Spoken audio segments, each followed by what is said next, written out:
Hey everyone, and welcome to Best Podcast Ever, the show where two idiots you don't know and another idiot you don't know in a different country talk about maybe not a hobby you haven't heard of so much as a racing series that you forgot about. We're going to try something a little different today. We're going to talk about some one-to-one scale racing. We'll see how this goes. This is something we've been talking about for a while. This might turn into something like a BT book club where we either watch something or maybe hell even read something and talk about it. But today's reading material, watching material was a raw satellite feed of the 1995 Indy 500. So we're really good at this. So it's absolutely true that I'm saying this while I'm talking with Kevin as we're recording the show and not hastily doing this on another device later while I'm editing it and slapping it in there. Definitely check out the video that we're talking about. The link is in the description to the 1995 Indy 500 satellite feed, and it's definitely worth a watch. Going 26 years back, not going for the easy 25 because the split era is an ugly thing, and we didn't want to talk about a bunch of scrubs and.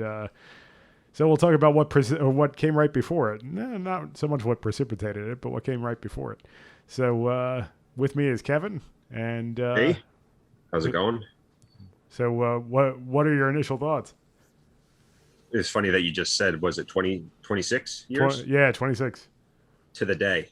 Really? It was today, the 28th. Okay. Yes, I didn't even think to look 28th. it up.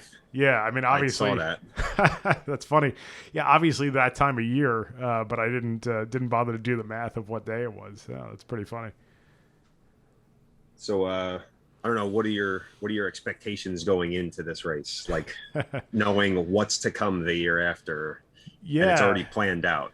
So. Well, yeah, let's set some context. Good thinking. So, I was thinking about this race a lot, and backing up, I'm the type of person, I don't know if it's a type of person, I'm a person who, I might be the only one, who watches tons and tons of old races, and this is probably the single race that I've seen the most times of any in my life.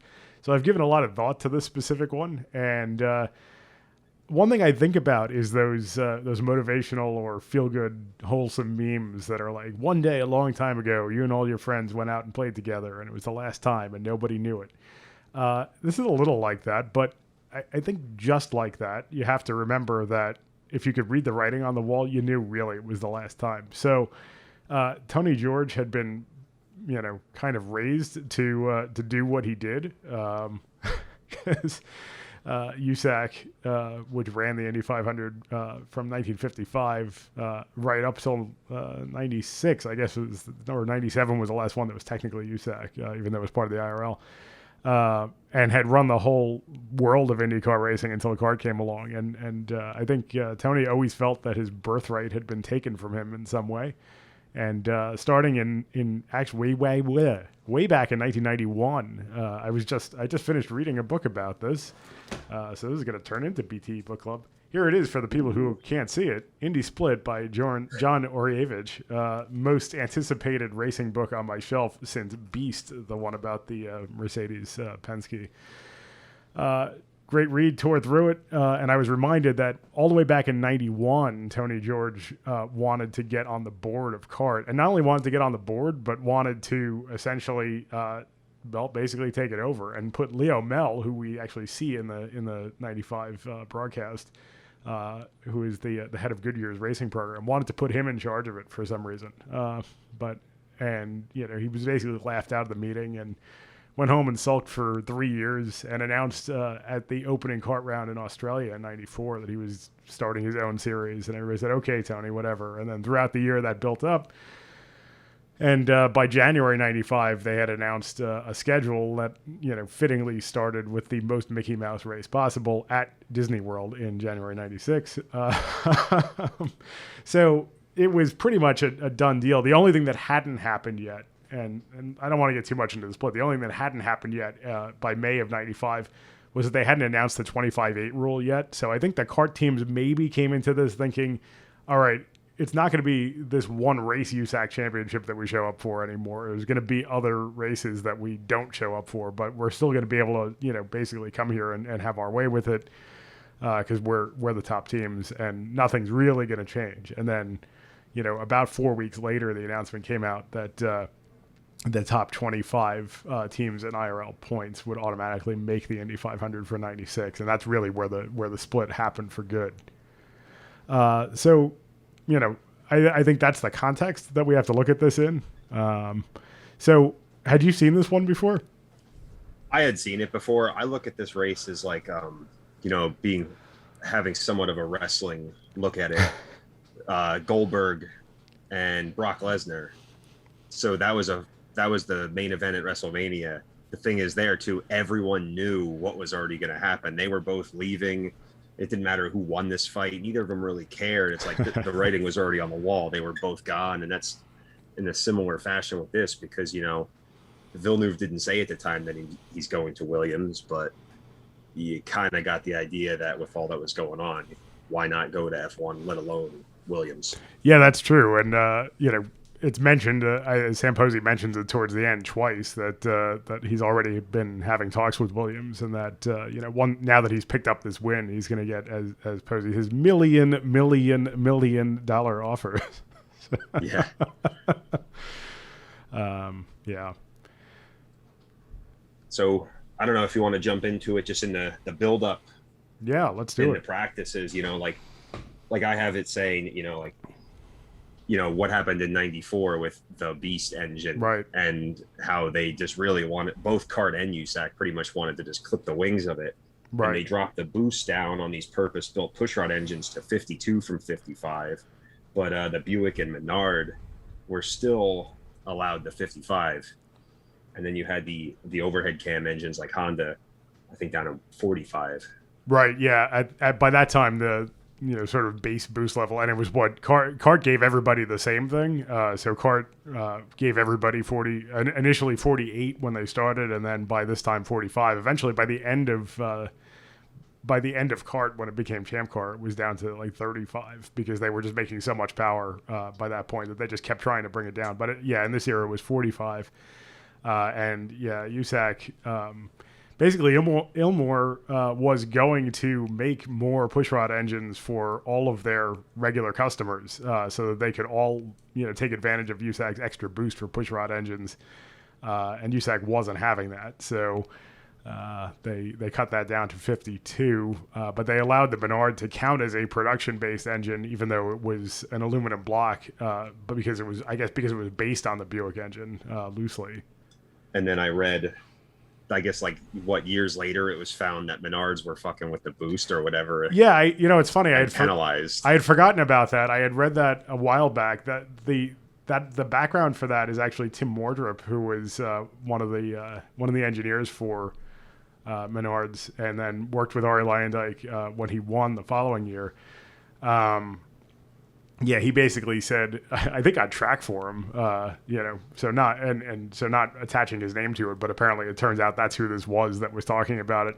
That Larry Curry, who was the team manager and who was around IndyCar racing for a long time before and after this, had figured out how to trick the pop-off valves so that they were getting like 60 plus inches and so they qualified on that. And then, apparently throughout the race, when they're complaining about engine problems, it's because USAC basically gave them regular valves or something in between, like 50-inch valves in between the 45 and 55. So they were never able to get near the 55 they were supposed to get.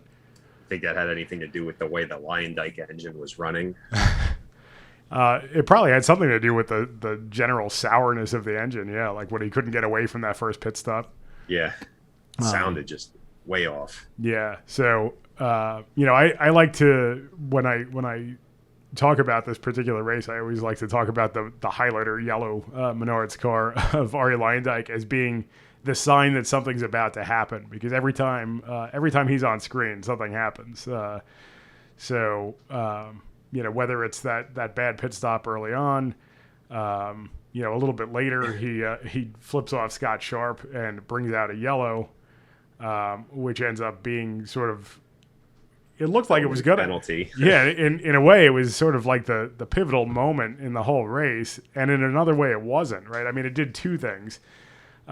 First of all, it brought out the yellow, and it was in the middle of a cycle of pit stops. So Villeneuve, I think, didn't even know he was in the lead. And No, he didn't. That's why he was trying to go around the pace car. yeah, I mean, he was just trying to, I think Michael Andretti had just pitted from the lead. And so Villeneuve, I think, assumed that Andretti was still leading and was just, was like, why aren't they picking up the leader? Meanwhile, USAC had introduced closed pits on yellows in '93. CART hadn't done it yet. So this was, they introduced speed limits and closed pits before CART did, but after NASCAR did.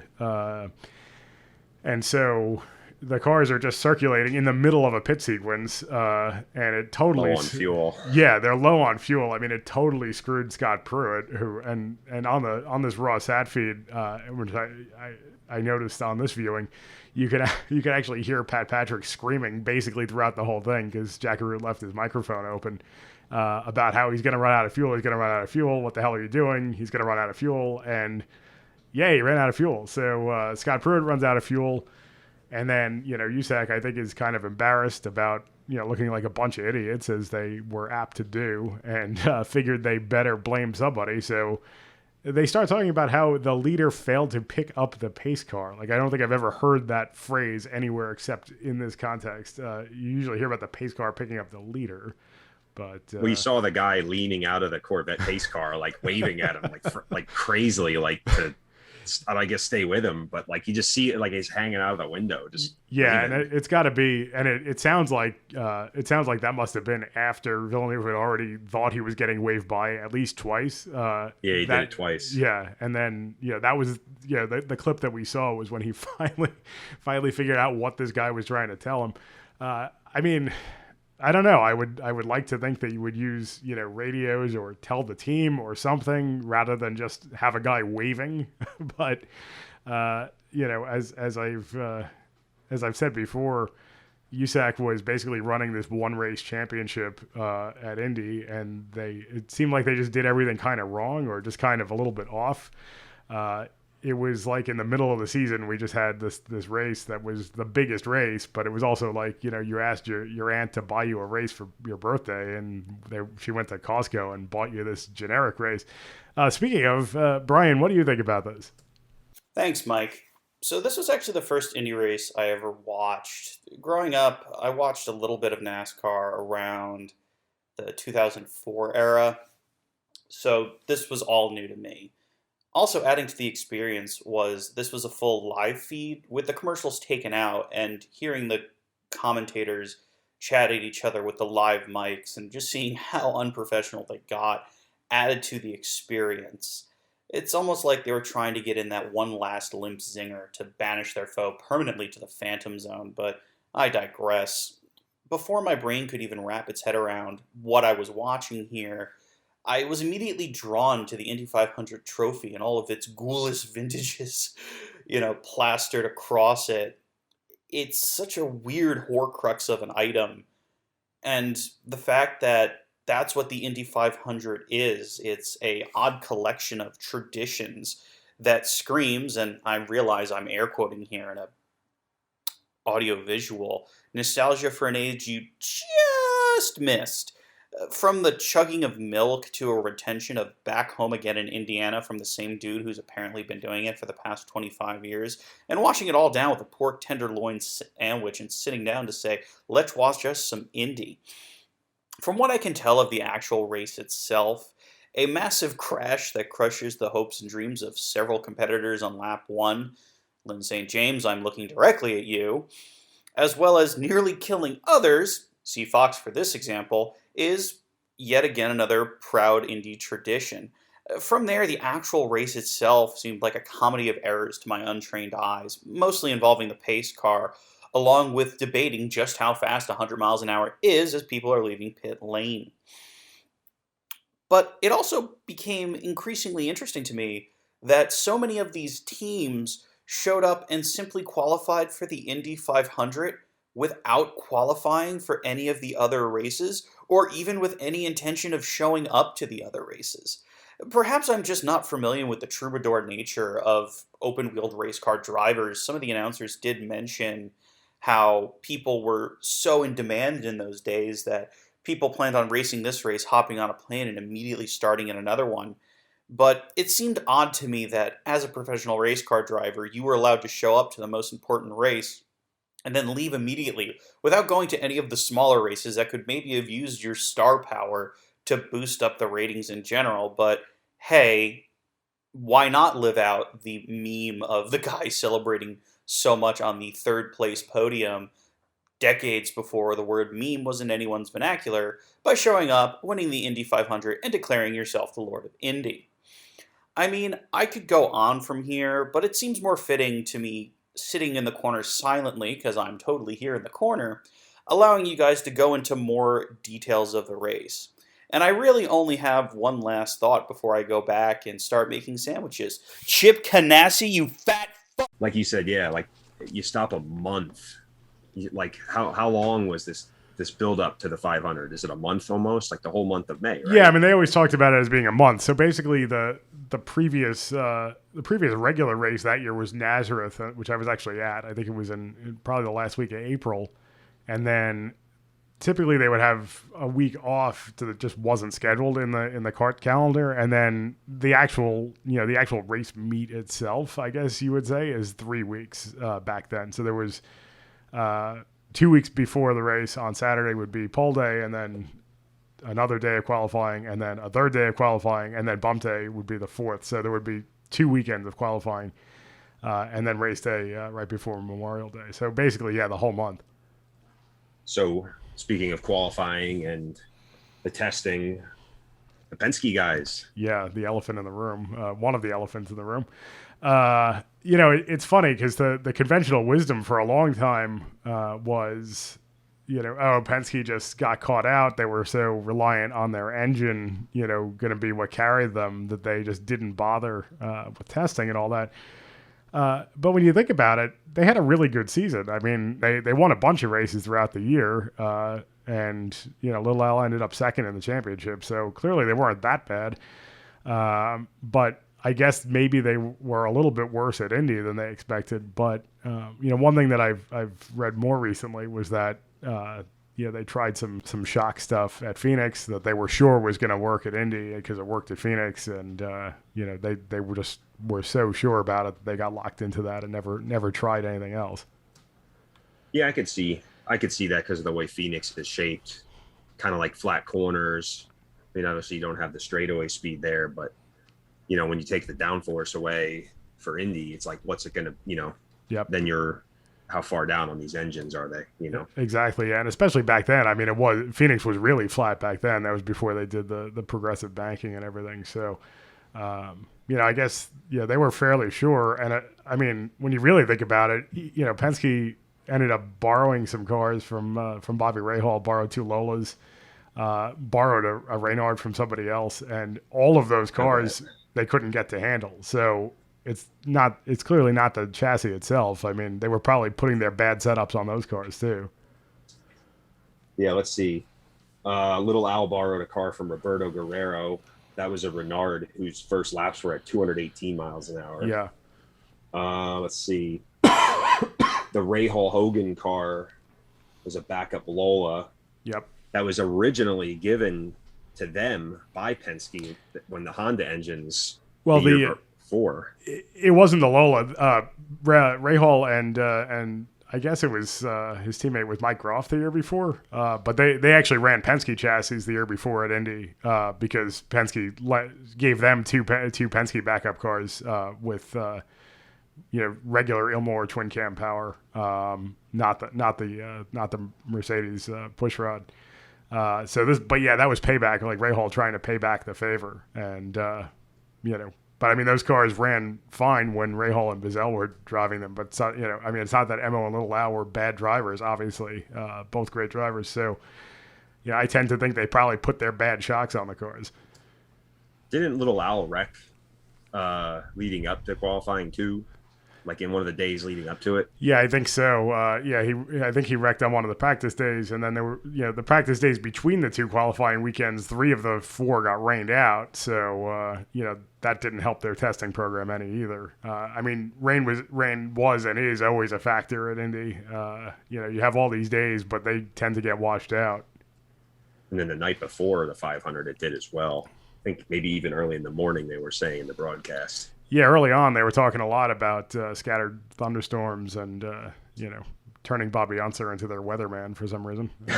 Just continually asking him to check the weather. By the way, they were talking about it as though he had this extremely broad view. I mean, at one point he says, "I could see all the way to Terre Haute," which is on the other side of Indiana. He was in the turn 2 suites, like on the roof of that, which is like a 3-story building. So it wasn't like he was up in a helicopter or something. And he was basically over there because as you hear in the sat feed, they tended to be a little snippy. So couldn't have him and Paul Page together. Yeah, basically Page and Posey banished him to turn 2 because they got tired of him having to argue with everything. That and probably towering over both of them. What else do I got here?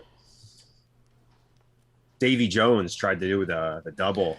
Yeah, forgotten attempt at doing the double.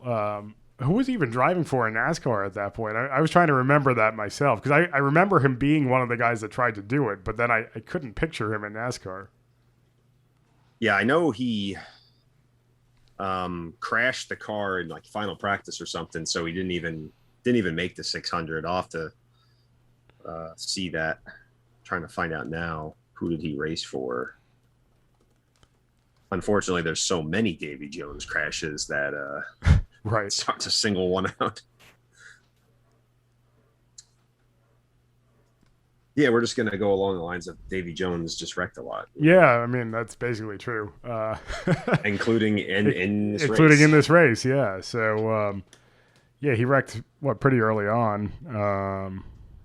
You would think that would be in my notes, but you'd be wrong. He wrecked on 162. Oh, there you go. Okay. Oh, yeah, I did write that down. Look at that. Oh, yeah.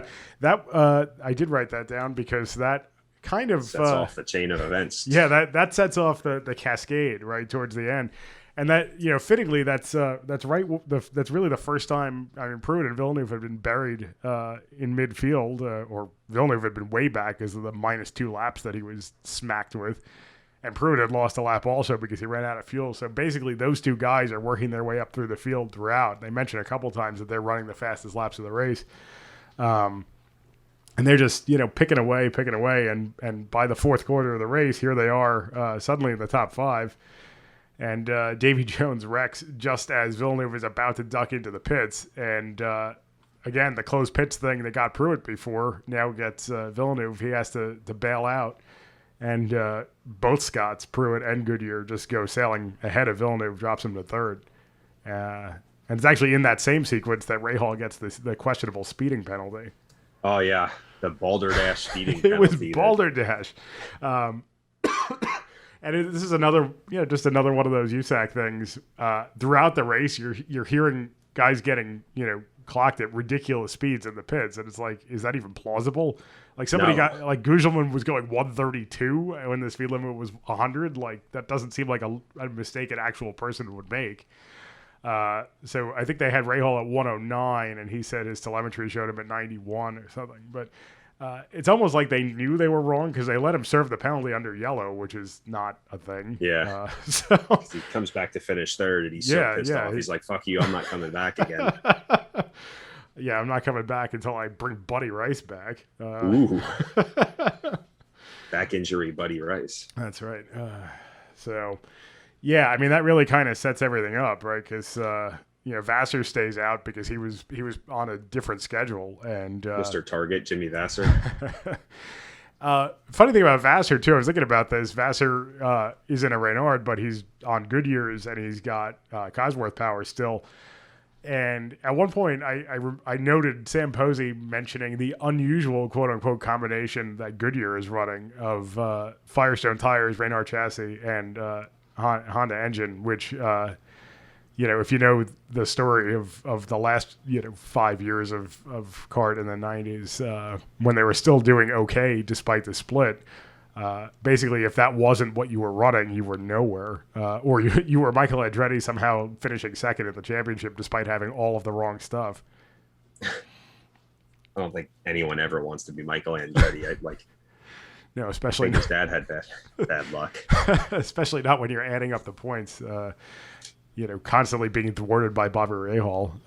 Or Scott Sharp. Yeah, well, all three of Bobby Rahal's championships were won at the expense of Michael Andretti. So, fun fact. But yeah, Scott Sharp. I had something on Scott Sharp. Well, besides the fact that he incurred the wrath of Arie Luyendyk. Oh yeah, right. So Scott Sharp crashes right after Michael Andretti hits the wall. Andretti, got a big draft off Luyendyk and came flying around the north end of the track, and had the marbles. Had nothing to do but pass Gugelmin for the lead. But as Gugelmin was pitting, and then he gets up in the marbles, hits the wall, bends the suspension, he's out of the race, and as he's climbing out, Scott Sharp crashes for real in the exact same spot. So, you wonder if there was something besides just the marbles. You wonder if there's oil on the track or something. And if Sharp had hit it first, then none of that other stuff would have happened because the yellow would have been out. And then at this time, that's when Villeneuve is already back to only one lap down. Yeah, I think at like 84. Yeah, it was pretty early on. It was a lengthy argument from Jack Arute, who was right for once in his career, knew that he was one lap down. I guess the USAC scoring was messed up because it was still showing him down too. And then after that, so if in the raw feed, the Ribeiro thing with the ruffles. By the way, Andre Ribeiro died of cancer this week, so pour one out for Andre. I guess pour out a bag of ruffles for Andre. Pour out a bag of sour cream. It was sour cream and cheddar. Yeah, the good stuff. Oh man, yeah. Careful, they've got ridges. Careful, they're ruffled. Oh man, I got to make that meme for the group. Oh yeah. So I think the best part is like how many commercials they went to for that. And the announcer is just like, show him the bag, show him the bag. And like during the raw feed, like you actually see them switch to the cameras on pit road of him holding it. I don't know if it was Gary Gerald or Jack. It was Jack Arute again, yeah, like 3 or 4 times. He's like, are we doing this or not? Are we doing it or not? And then Paul Page says, no, it's old news. And then Ribeiro's car quits, and him being out is the reason they're not going to talk about it. But I'm pretty sure that had something to do with his car quitting. Well, it got stuck in the side pod, but they claimed that there were electrical issues. I'm like, I just think they said that because it's like, do you want to go through the embarrassment of your sponsor's garbage getting in your side pod and overheating the car? Pretty much. And also, you remember Honda had the embarrassing year in 94. Yeah. And, that was the first year 94 is the first year Honda came to Indy in earnest. I mean, they had put a little bit of money into the Judd engine program way back in the 80s with Jeff Brabham driving it initially, and then Bobby Rahal won one race in 88. I'm actually wearing the shirt of that today.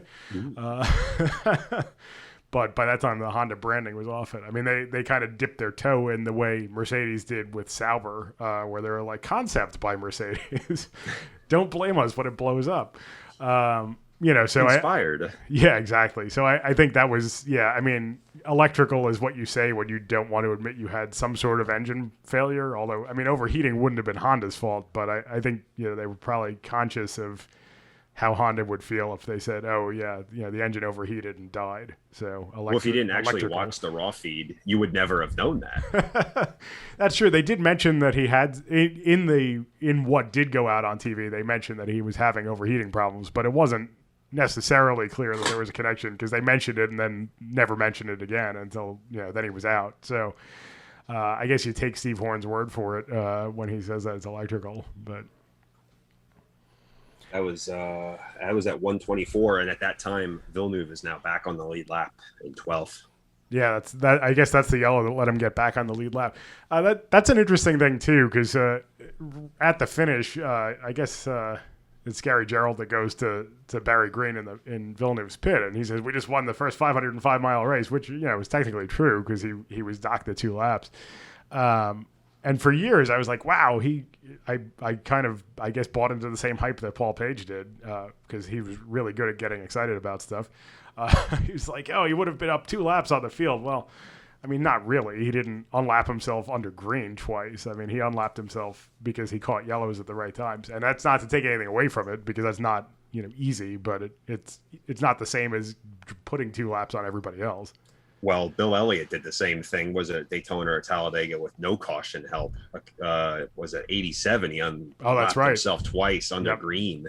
Yeah, I mean that is equivalent to. Although I mean in that case I guess he must have fallen down 2 laps for real though, as opposed to So he didn't run 2 more laps. Well, he unlapped himself twice, but he didn't run 2 extra laps in the race. Yeah.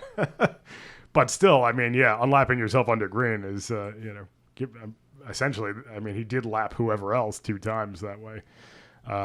But still, when this is the thing I always come back to. I mean, whatever else Jacques Villeneuve became after this, and ridiculous human being, nightclub owner, F1 champion, BAR guy who lost his Sauber ride in mid-season. Dollar General sponsor for some reason in the Dollar General NASCAR Truck Series. Yeah, Dollar General Indy comeback. Also, I think the year I went to the 500, he was attempting a comeback 20 years after he won it. Whatever else he became after that, it's kind of I always felt bad for him that there was always this question mark hanging over it, right? Like was this not fair that he got this win because Goodyear got penalized right at the end of the race and didn't have time to fight back. Part of me says he got dealt a ridiculous penalty of his own, and it kind of offsets it, maybe. I don't know. What do you think? Well, like they show that in any type of race, it's like if you're going to have a penalty, it better be at the start so you can fight back. But right. Goodyear was so animate, and his face after the race was over, like he just looks like a sack of clay or something like that. He just doesn't look real even. Yeah, well, because he died. He's got that puffy face anyway, and then he had the creases from his earplugs and from the balaclava, and he just he won't look at the camera. He's looking at his shoes. Plus, when they talked to Steve Horn, he was like, "Oh, they gave Villeneuve his 2 laps back," and then he had an awkward moment when he was told that that's not what happened. So, I imagine Goodyear was animate about him. Actually, he's like, "Oh, the light was green." Yeah, I mean, it wasn't. It's hard to tell. I mean, I don't think there's really good footage that shows us what the lights looked like, but certainly the green flag didn't come out yet, so probably not. The burnout that he does, right? Trying not to get beat on the restart. I mean, as you watch the subsequent laps, you could actually see the burnout marks that he left on the backstretch going into 3, coming up from the grass towards the outside of 3. Yeah, he started.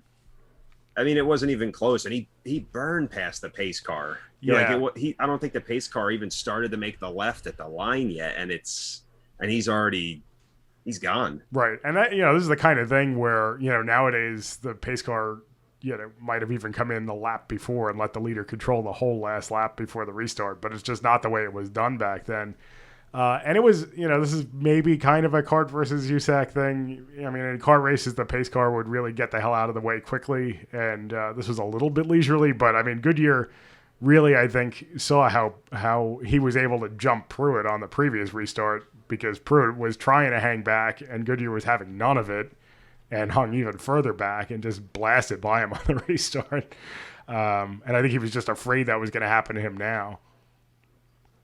I was never a big fan of how the pace car held the fields in any way. Like, I always thought that was just kind of bogus how those restarts worked. Yeah, it doesn't really make a whole lot of sense. And you saw the wreck that almost happened when Villeneuve, had been following Goodyear and then thought, oh, you know what, he's probably going to get penalized. Let me drop back. And then Christian Fittipaldi almost ran him over because he got on the binder so hard.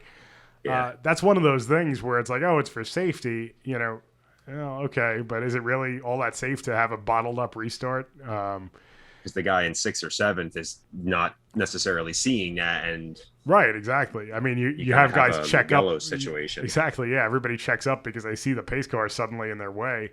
I mean, this is a separate argument, but I've always thought closed pits is a questionable safety thing too. But it's kind of the same thing. It's like, oh, here's a safety feature. Let's just have all the cars in the pits at the same time. Yeah. I mean, I guess it's because they don't want, obviously in Indy cars, racing back to the line was never a thing, but racing back to the pits was still a thing. And, it's kind of funny. NASCAR introduced closed pits, but they kept the ability to race back to the line for a long time past that. Oh, you know why that happened, right? I'm trying to because remember. they were racing back to the line in I think 2003 at Loudon, and Dale Jarrett's car is sitting right in front of the start finish line, and they're racing back to the yellow with him in the middle of that front stretch. Yeah, it's interesting. Yeah, that you're right. I remember that actually. That was when I was still watching NASCAR really regularly, and I guess that's when they came out with the Lucky Dog instead. After that, yes, a week later. Yeah, but the Aaron's Lucky Dog. Yeah, I mean, I the only thing I have on closed pits, I guess, is that it was meant to stop guys from racing back to the pits so they could try to be first in, first out. But it's just kind of funny now that I'm thinking about it. The NASCAR, I think introduced closed pits in like 88, 89, around the same time they introduced speed limits. And then it was another 15 years before they stopped racing back to the line, which was basically the same problem. Well, other than that, I don't think they ever really had many issues racing back to the caution, and it was always like a big thing because if you got a guy trapped a lap down from pit sequences, you're not going to let him come back, but you might slow up and let your teammate by to get his lap back, Right. I don't ever remember there being a safety issue until that race, and then we're like, oh shit, that's could have been bad. Yeah, but yeah, so this was as Pat Patrick said, "There's stupid rules I have here. You can't come in." The silliest voiced people in the world. He also died about a year ago. It's interesting to just think how many players from this race were around for a long time after, but they're dying off now. Scott Pruitt, you're next. A different kind of Pruitt fade. I don't know why I always hated Scott Pruitt. You and Paul Tracy. He came to NASCAR and drove the Tide car, I think in 2000. It was 2000, for Cal Wells, and I'm like, fuck this guy. Why is he driving the Tide car? Well, yeah, he brought his IndyCar team with him, right? I mean, Cal Wells had been an off-road guy and then bought the Arciero IndyCar team in like 97 or so. I think I just remember him crashing so much that year, places you wouldn't expect to. Yeah, he did not have an easy transition. I remember that too because I was pissed that he took the Tide sponsorship away from Ricky Rudd because I guess he was the last owner driver in NASCAR at the time, and I was like, why are you picking on this guy? Well, Ricky Rudd went to Yates. Yeah, I mean, it ended up. It ended up being better for Ricky Rudd in the end because instead of being on his own crappy team, he went to Yates, which was really a strong team at the time. But I remember having this whole thing of like, oh, I hate Scott Pruitt, like the whole rest of '99 when I heard that was going to happen. He became my least favorite IndyCar driver because he was going to take away the sponsorship from for whatever reason. Ricky Rudd was always one of my favorite NASCAR drivers. I think I liked his name when I was a little kid. I was like, oh, he has a silly name. He's my favorite driver.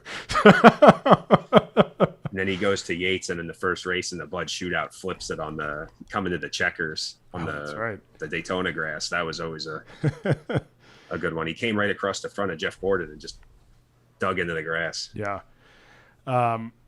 So yeah, getting back to Indy 95, I think we can't not talk about the first corner wreck. Speaking of wrecks, probably the most violent looking wreck that I remember seeing live when I was a kid. And I think the thing that jumped out at me when I watched it again today, I can't remember where I read Eddie Cheever talking more about this, about this just disastrous wreck that he and Stan Fox had. But somewhere he was talking about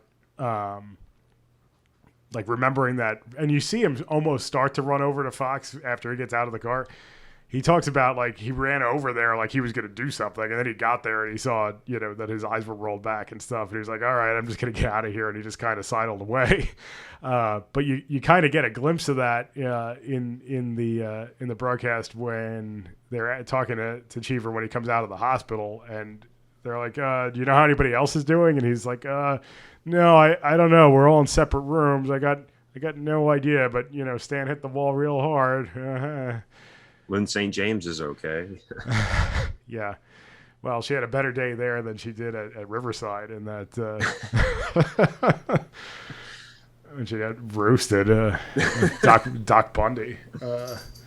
But yeah, so yeah, that kind of sets the tone for what was going to be a crazy day. And then, yeah, those last, really really the last 40 laps, it seemed like nobody wanted to win it. I mean, Vassar crashes out of the lead. Pruitt crashed. Yeah, Pruitt crashed hard. Pruitt crashed really hard. It was one of those crashes that started out not that bad, and then it just got a whole lot worse. So, yeah, I mean, he hit the outside. He just kissed the outside wall. I mean, actually, when I was watching qualifying last week, and Will Power hit the wall on his last lap, and finished the run and managed to make the field. He was in danger of missing it. He hit the wall in that same spot, and I was thinking about. Like, Pruitt didn't hit it any harder than that, but you could see if you look closely, it looks like he broke the rim when he hit the wall, because you could see something round like rolling away from the car right at that moment, like he just like broke the bead off the rim, and the tire went down, and he just went gearbox first into that chain link fence on the inside, just like ate the car up.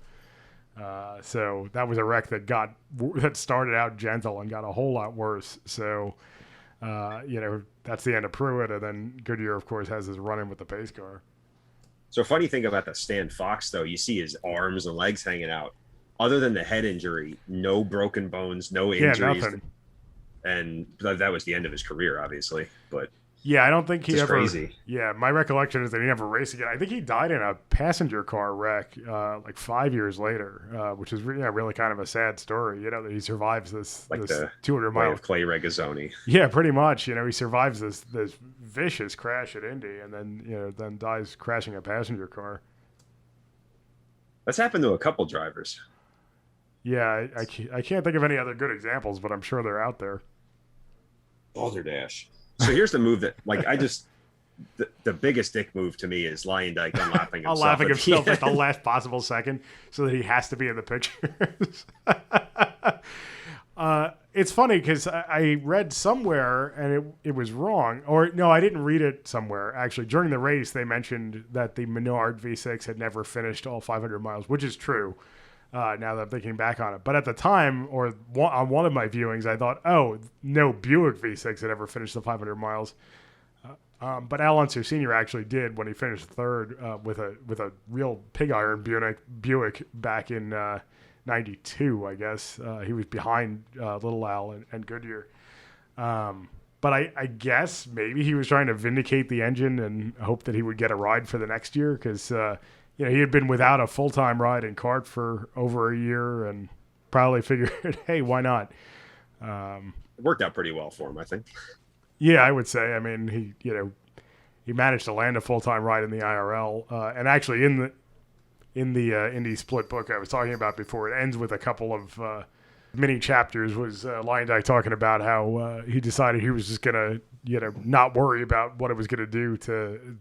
what the split meant. He was just going to try to extend his career if he could. And the IRL was the only way he was going to be able to extend his career because, the car teams were pretty much done with him because he was getting older and they figured he had done everything he could do. So he just figured he would just go beat up on Buzz Calkins and Slick Racing Gardner for a while. And, he got another Indy win out of it and got punched in the face by AJ Foyt. So good career. Yeah, Got to be on the broadcast wasn't he the broadcast for 2000? It's like, no, I'm coming back. Oh yeah, that's right. You're right. No one. Yeah, and then he also tried to get his son into a decent ride, but his son just ended up being the star of The Bachelor. So Fabio. Yeah. Well, yeah, I mean, runs in the family.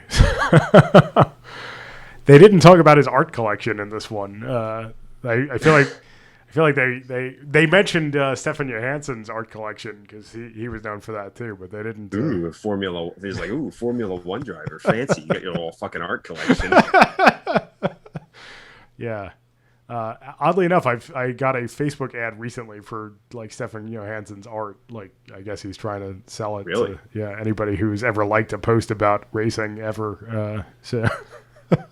So there's like one of the guys that was a spit out F1 guy coming to IndyCar to try to do something. And funny enough, he's the one who kind of knocks out the Penske bump day. Yeah, it's interesting too because he had been running a 94 Penske at the beginning of the month. Tony Bettenhausen's team pretty much throughout the 90s would get last year's Penske cars.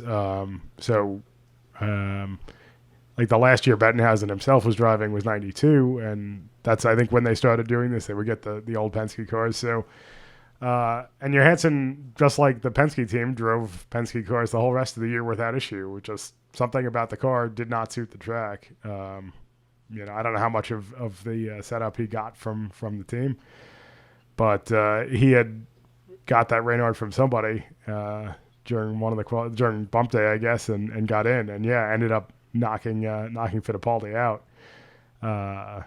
So did they change the liveries when they were switching those cars around? They would usually just stick this because the cars are, they didn't do wraps on the cars back then. The logos would be decals, but the base livery was painted. So, that's why you saw when the Penske guys were running those Lolas, it was clearly a Miller Lite car that said an MGD car that said Marlboro on it, and the other one was clearly a Duracell car that said Marlboro on it. That's basically the way it went. So. When Johansson qualified that Reynard, it was white. I wonder if it was actually, now that I'm thinking about it, the one that that Penske got from Guerrero's team was white also. I wonder if it was, it couldn't have been the same car. But anyway, they painted it in their regular Alimax livery after that. Interesting. What else we got here? The Ford Cosworth's first win breaking. Yeah, Elmore had XB. that was the breakthrough at Indy for the XB, which had been it was a funny development curve for the XB going back to 92.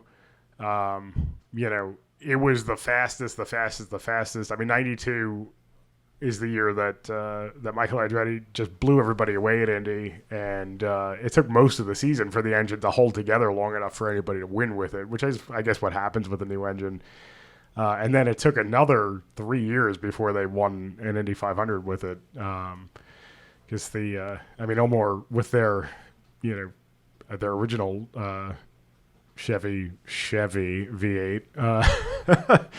Continued to win in 92, 93, and then in 94 with the Mercedes branded pushrod V8. So 3 more wins in a row for Elmore, which I guess makes it 7.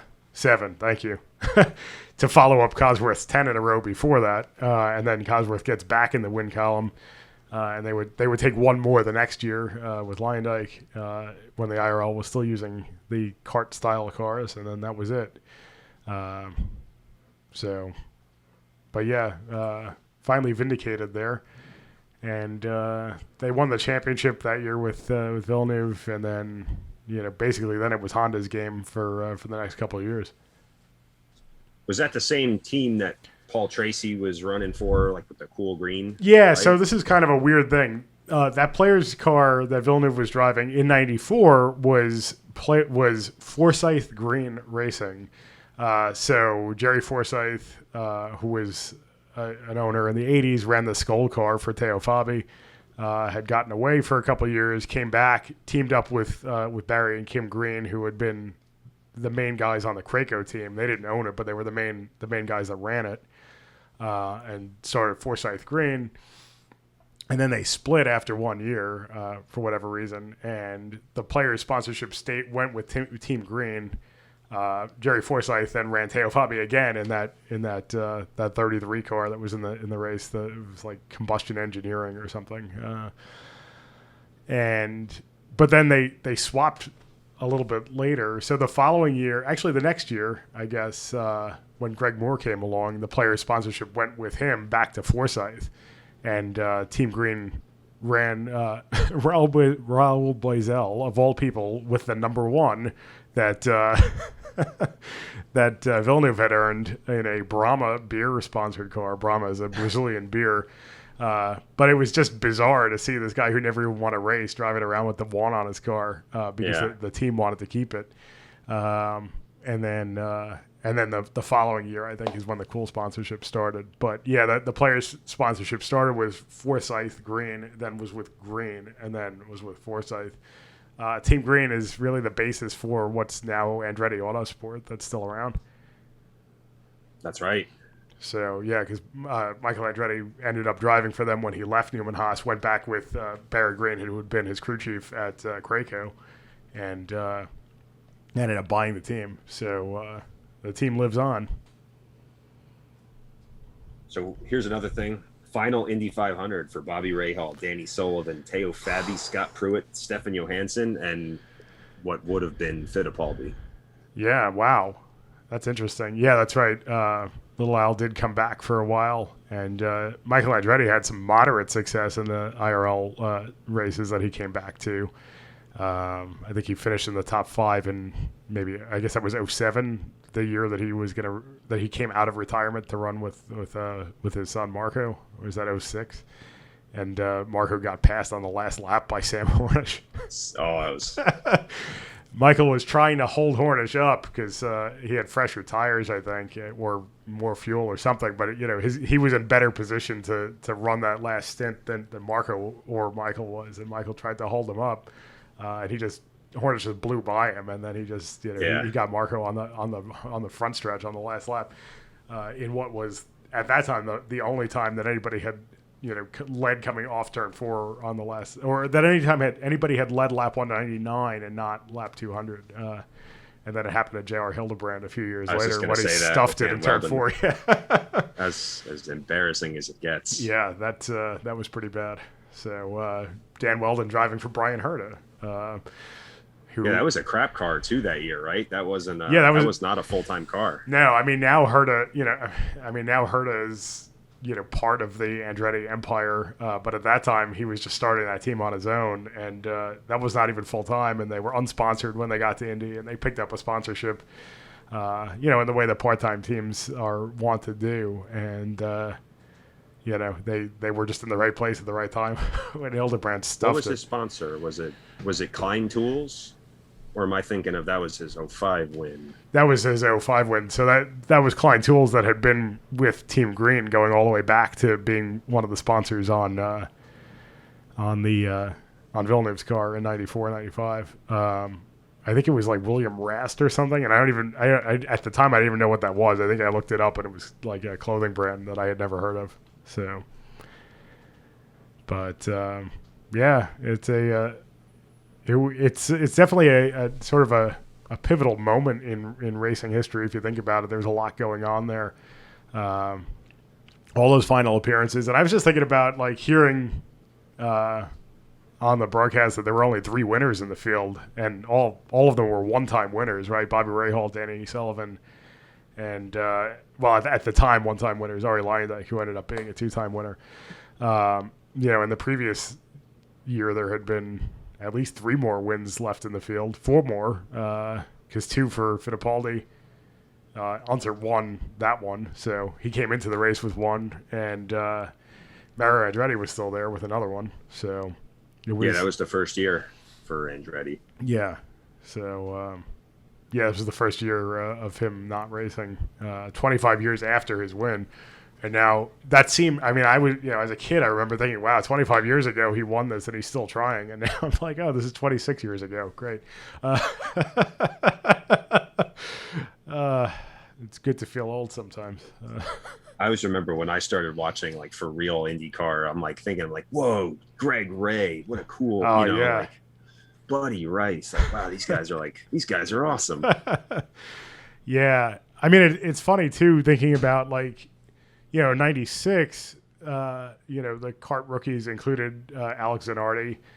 Was Dario Franchitti 96 or 97? But he was around then too. And, Franchitti obviously came back to be a 3-time Indy winner. But, Zanardi never got a shot at it. Greg Moore was a rookie in 96, never got a shot at it. Michael Andretti lost some of the best years of his career.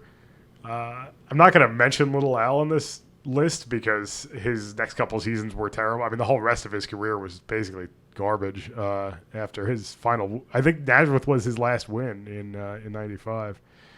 So, I mean, he never really bounced back from this experience, I suppose, despite his 2 comebacks. I think he unretire twice.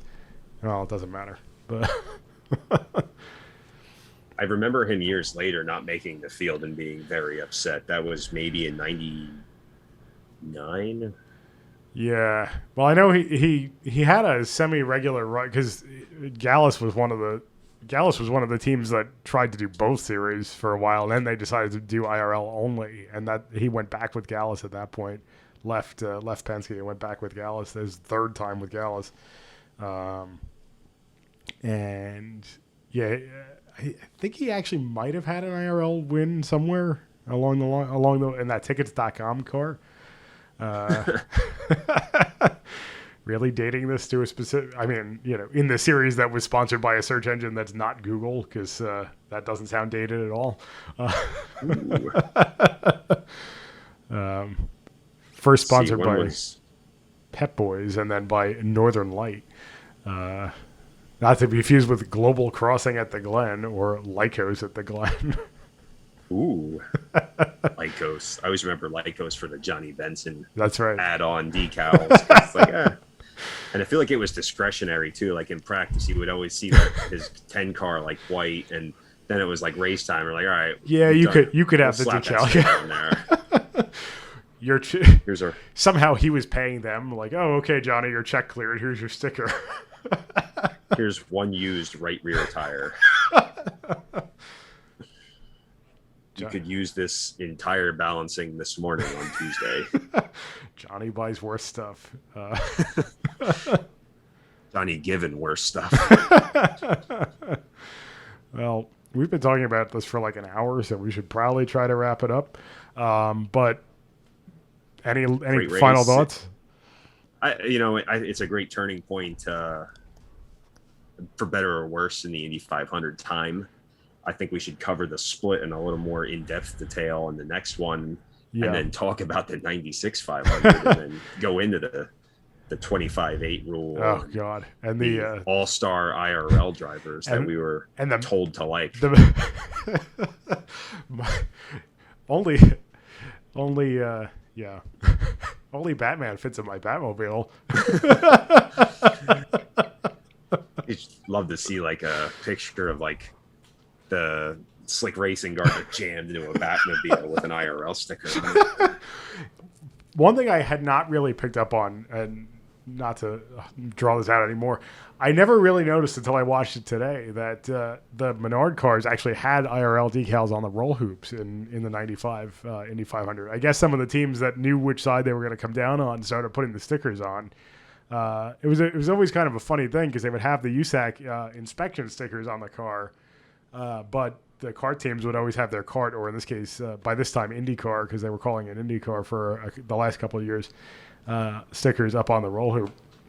But I noticed when Jack Pruitt was trying to show you the Menard car on the grid, I noticed that there was an IRL sticker up there. So I guess the battle lines were drawn, obviously in retrospect pretty firmly already at that time. But, as a kid, I was like, oh, this is going to be fine. Everything's going to be all right.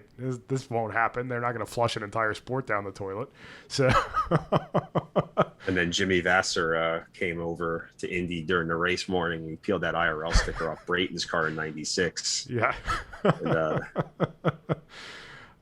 yeah, I guess we can talk about that next time or another time, and even maybe the US 500. Yeah, which as I said the other day, actually turned out to be an okay race. I mean, as Michigan races go, it was a Michigan race. It was good for the middle part of the race, and then everybody either crashed or broke, and then there were like 5 cars left. But if you ignore the fact that they had that aborted start where everybody wrecked from the second start on, it was an okay race. But we'll talk about that another time. And finishing, I always thought at that time frame for Indy, like to see the top 10, and then like 7th place is 8 laps down. That was just common. Oh, yeah, totally. Yeah, I mean, because, a lot of cars just wouldn't finish. But yeah, so, we'll see if you guys like this, and we'll think about doing more of these story, whatever you want to call it.